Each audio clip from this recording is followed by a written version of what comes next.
In 1971, in Oahu, up at the mountain retreat, with a beautiful Korean-American young woman named Cho, a beautiful young Chinese woman named Alice, and a handsome young army man named Patrick with red-brown hair. You're up, Alice.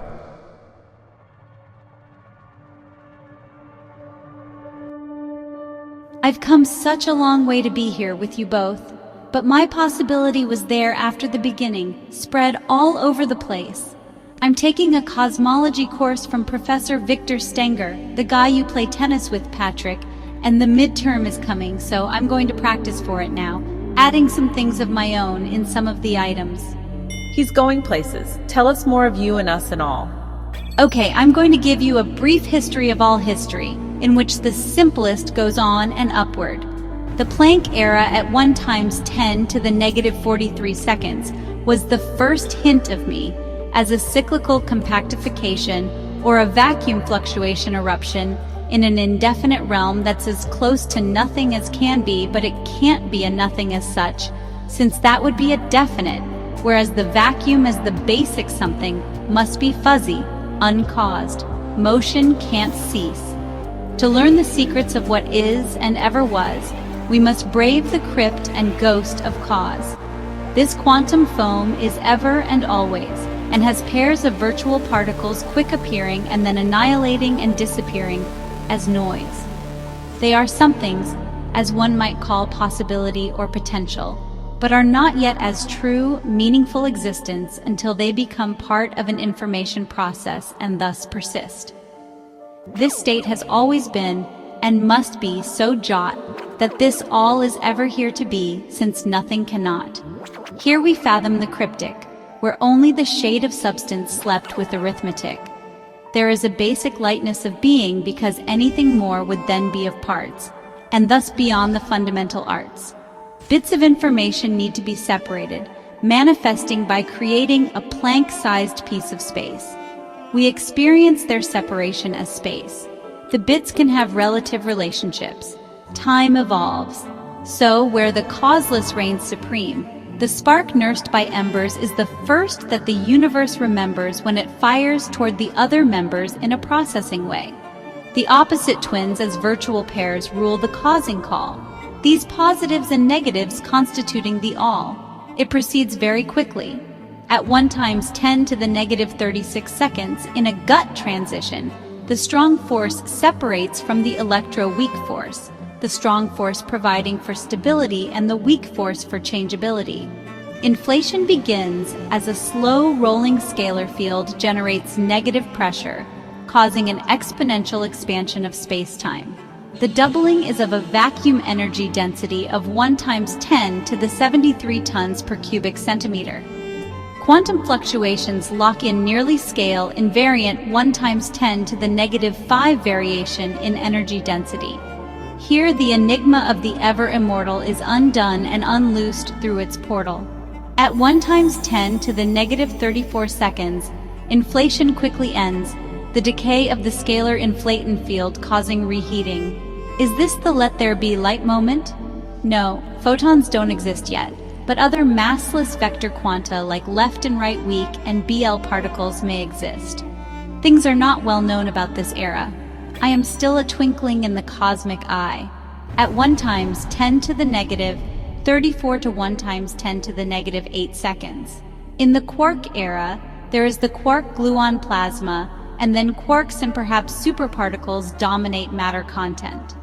At 1 × 10⁻17 to 1 × 10⁻15 seconds, SUSY breaking occurs when proposed superpartners acquire mass with the LSP expected to have a mass of about 10 TeV. In induced gravity models, this is where mass energy first generates the induced gravity field. Gravity is born. I am grounded. At 1 × 10⁻10 seconds, there comes the electroweak transition, when the electroweak force, under the action of the Higgs mechanism, breaks symmetry. The photon is born. Standard model particles acquire mass. Yeah, they will guide me as illumination beside me, while the mind whirls round and round as the ear draws forth the sound, as the eye sees the light, and of the dark the fright. Fear not the proof. It's the beauty of the truth. At 1 times 10 to the negative 5 seconds, quark confinement comes about when the QCD vacuum becomes superconducting to color magnetic current. Quarks and gluons become confined. At 1 times 10 to the negative 5 to 1 times 10 to the negative 4 seconds, in the hadron era, protons, neutrons, and pions, etc., form. Now my future atoms are on the horizon. At 1 times 10 to the negative 4 seconds, hadron annihilation occurs during a brief period of proton, antiproton, and neutron, anti-neutron annihilation. A slight favoring of matter over antimatter, possibly locked in by CP violation at reheating, allows some excess protons and neutrons to survive, with 10 billion photons for every matter particle, which tells us how many annihilations there were. At 1 times 10 to the negative 4 to 10 seconds in the next era, leptons are the dominant energy density, such as electrons. We are up to about 1 second after the Big Bang now, at neutrino decoupling, when mass energy falls low enough to free neutrinos, creating the neutrino cosmic background. At 10 seconds, electrons and positrons annihilate, leaving a tiny fraction of electrons remaining. At this point, the total number of electrons equals the total number of protons. This is a beautiful symmetry. From 10 seconds to 57,000 years is the radiation era, in which photons created from the annihilation of matter and antimatter dominate the energy density of the universe. Light has been let. I will shine. At 1 to 5 minutes, nucleosynthesis begins, as fusion of protons creates helium, deuterium, and trace amounts of lithium. A few of my basics are there. At 57,000 years, there is matter or radiation equality. The radiation density, photon and neutrino, and matter density, dark and atomic, are equal. This is because radiation density falls more quickly due to the stretching of the relativistic particles' wavelengths. Dark matter clumps into structures. Atomic matter begins oscillation due to the battle between gravity and photon pressure, generating acoustic oscillations. The first sounds of the new universe come forth as the word. At 380,000 years, there is recombination. When the temperature falls low enough to allow atoms to form, photons decouple. The CMB is born, locking in its structure, the story of the earliest times in the universe. For 5 to 200 million years, there is a dark age, as the photons fall into the infrared energy range. The universe goes dark. The atomic gas continues to fall toward the dark matter clumps, which grow more pronounced. Near to 100 million years, the densest clumps halt their expansion and begin collapsing. By 200 million years, the first mini-halos form, and within these, the atomic cloud cools and collapses, to make the very first stars whose light brings to an end the dark era. We are totally of stars to be. By the way, I forgot that inflation was so fast that some virtual particles couldn't recombine, thus becoming real. At 200 million years, there are the first stars, which are very massive and short-lived, but emit some lower atomic elements since this doesn't require extra energy. They die in violent supernova explosions, filling the cosmos with the higher atomic elements that needed energy to be added, building dust for new stars and the planets of solar systems, and the elements for life.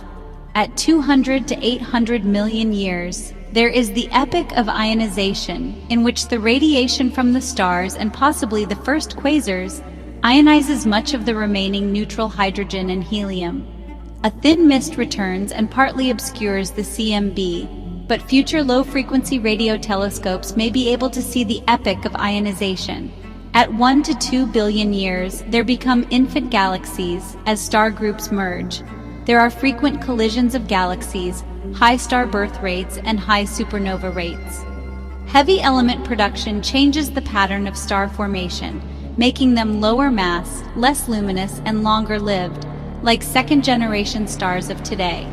The stage is set for the emergence of life. The cosmos will soon have eyes to see and minds to think, like ours. At 2 to 3 billion years, there is a star birth and quasar peak. In the dense environment of frequent galaxy collisions, the star birth rate reaches its maximum.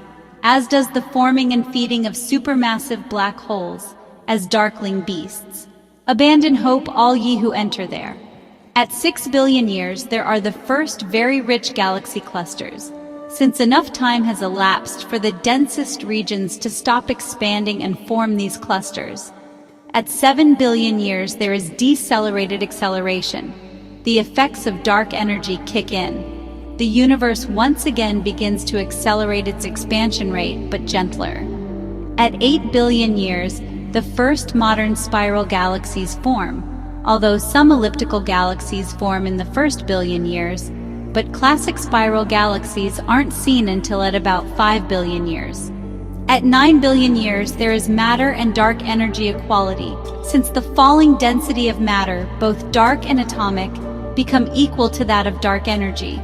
At 9.1 billion years, our Sun and Earth form. We are inherent. Our solar system forms in the outer disk of the Milky Way. The stage is set for the emergence of humankind in the cosmos, for us to meet and love. All this from stabilizations forming, onward and upward, in emergence, taking on a life of their own, and so on. At 13.7 billion years, there is the present time. Human civilization perhaps reaches its peak, and perhaps begins heading into decline and eventual extinction due to overpopulation, resource depletion, and environmental destruction, which generates conflict as human nation-states fight for ever-dwindling resources. Hopefully, humankind is not typical, and intelligent life solves the problem of balancing intelligent life needs with available resources by developing communitarian economic social structures. By the way, all of this is dynamic in time. There cannot be a block universe because it's infinite. It's a complexity as first, it can't have a definite blueprint, and we would not need brains to redundantly figure things out if they were already set, as in a movie, as conglomerations are. At 16 to 17 billion years in the future, the Milky Way collides with the Andromeda Galaxy. Somewhere within this time, our Sun enters into its red giant phase, vaporizing the Earth. Humankind, perhaps already extinct for over 4 billion years, is not around here to witness this event, though possibly a new intelligent species which emerged after the extinction of humankind might be. It will be a very sad time for them, unless their technology includes very advanced spaceflight. We are just a tiny and insignificant spark of all time considered at large. At 20 billion years, the growth of structures ceases, for expansion due to dark energy empties each casual patch of the cosmos. The great story of our universe draws to a close. It was a ride in the middle of nowhere. At 100 billion years, what remains of the Milky Way is alone in its causal patch of the universe. We are alone. At 1,000 billion years, which is a trillion, the last stars die, giving rise to the final, silent dark. However, stirring in the vacuum of space-time itself are the ever-present vacuum fluctuations. One small patch, quite by some indefinite chance, fluctuates sufficiently to create a volume of false vacuum which cuts off from its mother universe by negative pressure and explodes into a new universe, creating new space-time and future hope for the emergence of intelligent life in the cosmos. I'm done. Cripes. And that's only a part of the exam as the overall scheme with more details to it. Very good. And Patrick and I came up with something like your idea as fundamental possibility, since there's no point at which to impart any definite plan to totality, given that it has no outside and no before. Yeah, cosmetics is much easier than cosmology by far. However, I'm so glad to be as me, relating to both of you. We, although distinctive outcroppings of the IS, as the cosmos ongoing, aren't really independent, self-goings-on, but are all of the play's expression continuing and happening from the one big effect of the Big Bang. Now, Patrick, I want you and Cho to savor me, as will I do you two, and enjoy you both, and then please take me after some while to seal our union forevermore. I want you to enjoy me.